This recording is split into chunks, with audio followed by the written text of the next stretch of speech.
So this next turn saw an abysmal magic phase, lots of power dice, and Katep as usual just couldn't cast, loses concentration, and magic does incredibly little. This was a theme, by the way, for my magic. For those who are wondering, it's not like I gamble on magic. I generally work out how many dice I'm needed on average, and I throw in extra dice to make damn sure that I cast. And then we add the Hydra Titan in afterwards, and, well, yeah, sometimes you just have those days. So, magic was pointless. You can see in front of us what's happened in combat. The Hydra Titan has finally killed the skinks. These chariots have finally crumbled. We can see there is the Tomb Scorpion, the result of which he's actually charged the two salamanders and destroyed them. At the top we've had a charge from both the skeletons and the sphinx into the big Saurus warrior block. Both long charges which made it, and I charged the swarms into the rear of the skink unit just to be able to hold them up for one extra turn, which actually worked quite nicely. The second scorpion decided to arrive this turn and then had a mishap and buried itself and died. So, yeah, 2 out of 3 arrived. They arrived the turn I wanted them, actually pretty much all I wanted from them. The Sphinx and these skeletons really ripped that unit apart, and the skeletons did exactly what they were supposed to do. 6+ ward saved a couple, weapon skill 6 kept us alive a little bit, and yeah, the ranks managed to break the Saurus, so that was fantastic. Even with their ASF, and I won't lie, I really appreciated the fact that while the Saurus had ASF, they didn't get rerolls because their initiative is actually even lower than skeletons, which was beautiful. Broke them, pursued, but as you can see, the Saurus managed to get away. It's a bit of a pity. I was actually hoping that they wouldn't break, they'd hold, and if they do hold, I kill them on the next turn during his turn. That's always worthwhile. If you can kill something in his turn, whatever kills it gets a free reform in his turn and really has their pick of targets. Unfortunately, I couldn't do it this turn, but we still tried to set it up. And that's all for this turn. So now we see his turn. He's reformed and he's now trying to blowpipe the living daylights out of my Hydra Titan and my Tomb Scorpion. And I kid you not, that those massive blowpipes coming off the ancient Stegodon are just horrifying.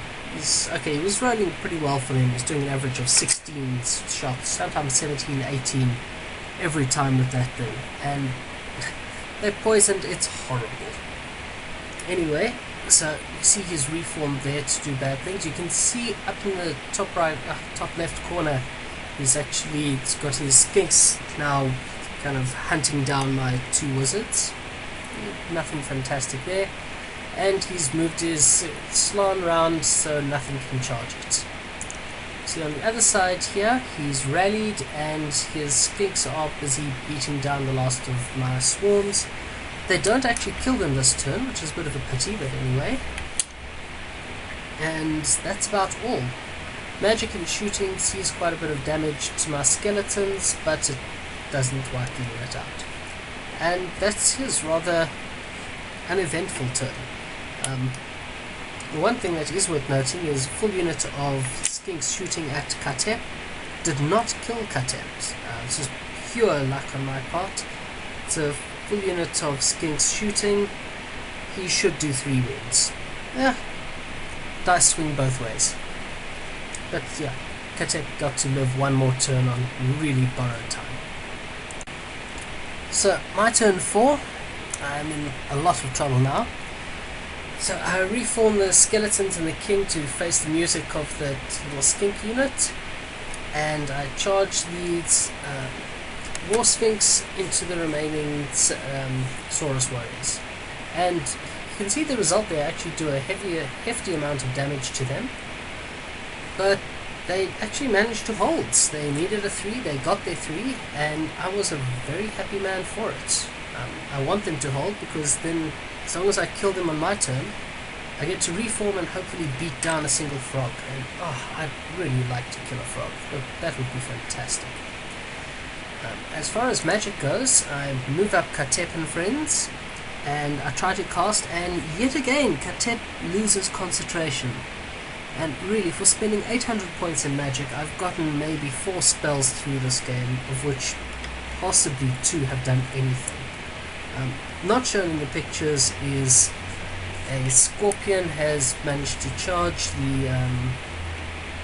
Scorpion's managed to charge a small skink unit.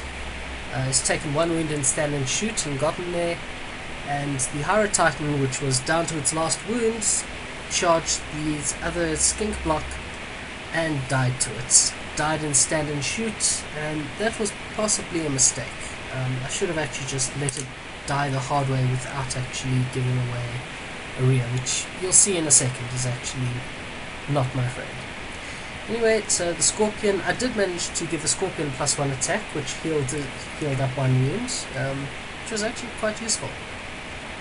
But yes, not the most fantastic of turns, but not a terrible turn either.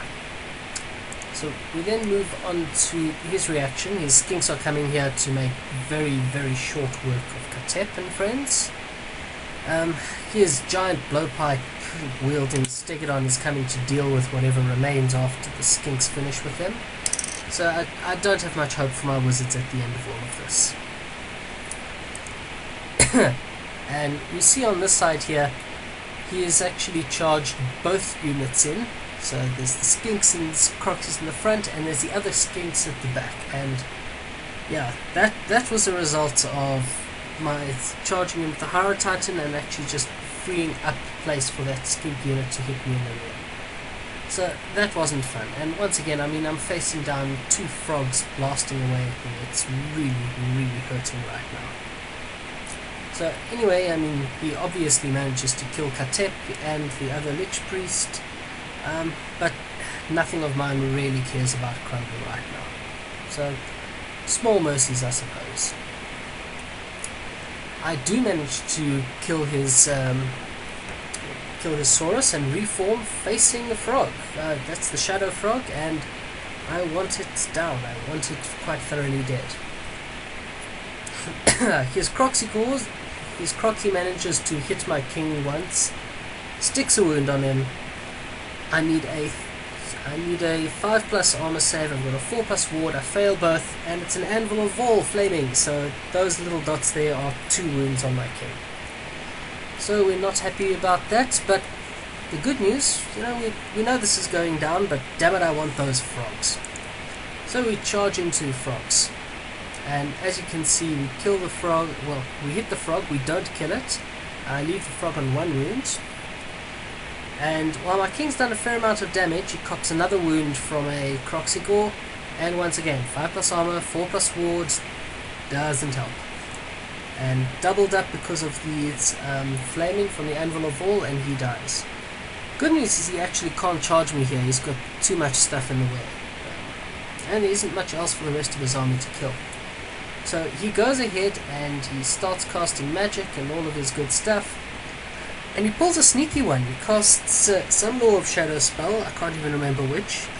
Of course, he manages to dispel my, he manages to drop my Sphinx's strength by 1. And he uses the Law of Shadow attribute to switch around Sphinxes, switch around frogs. So instead of facing a frog with 1 wound left, I'm now facing a frog with 4 wounds left. Not thrilled about this, but very sneaky and well done to him. So here we see now he's played Switcheroo, and there we have it. And here I've decided to try something interesting. Realized that the 3-inch template from Thunder Crush will still get central hole over the frog when I use it. So, what the hell, I've got pretty much nothing left to lose here, so we Thunder Crush with the Thunder Crush. Thunder Crush hits, he fails a ward save, and it multiplies into 4 wounds, and the frog is stepped on by the Sphinx, and it's done in his turn. So, joy of all joys, that means I get to reform and face the second frog. fantastically. Second frog ready. I charge, because, well, that's what we're there for. Charge down the second frog, and we managed to catch it with a killing blow, and that's 2 frogs down. The Sphinx is on fire. And, well, almost literally on fire, because his next turn he surrounds the Sphinx with everything that has poison in his army. And I don't think it's going to surprise anyone that the Sphinx falls down, skinked to death. And in net result, a pretty solid win to the Lizards, and I'm not overly upset about it. So time to do a bit of a recap on it. Man of the match, not even a question from my side, is the War Sphinx. He did phenomenal.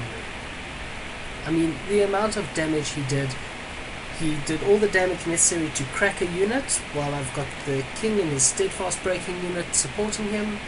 Beautiful, beautiful addition to the army. He then followed up, finished off a unit that had fled, and he took down 2 frogs. I cannot get better return on a unit than that. Sadly, of course, poison kills him, and toughness 8 just isn't what it's cracked up to be. Can't complain, he was fantastic. And then honorary mention goes to the Snake Knights, because they took down a full unit of Saurus Cav that could have done ridiculous things to me, including a BSB, which is a Saurus Scar that is no laughing matter. So these guys really did phenomenally. Overall on the army, I spent a lot of points on magic, and I don't really think it was necessary. It was a bit of a gamble. Not much of a gamble. It turned out very poor. And again, I'm just not seeing how people reckon the casket is so useful. It's 135 points for extra power dice. The Light of Death is just not very good. I'm really unsure about it. I'm going to give the same list a couple of tries. This is one, and yeah, I had some horrific dice when it came to magic. This is actually a really good game, and I just think I need to point out, I've spoken quite a bit about dice up and down. This game was not won or lost on dice. This was on a better played army with a much better constructed army. So, very cool. This game's actually given me a lot more hope than most of my games. So, yeah. Thanks for watching. And any thoughts, hop onto the Tomb King forum. Cheers.